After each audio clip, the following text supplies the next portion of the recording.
একদিন গ্রামে হঠাৎ দেখা গেল এক লাল মুরগি আর এক হলুদ বিড়াল মুখোমুখি।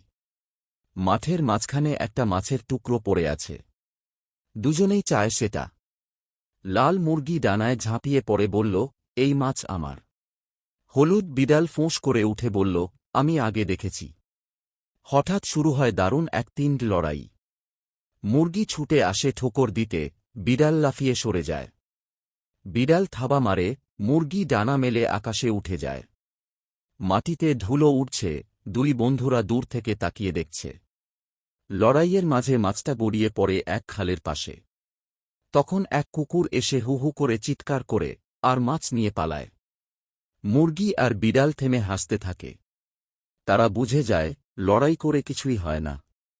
শেষমেশ তারা বন্ধু হয়ে ফেরে, পাশে বসে গল্প করে, নতুন কিছু খাবারের অপেক্ষায়। এরকম ভিডিও পেতে আমাদের এই চ্যানেলটি সাবস্ক্রাইব করুন।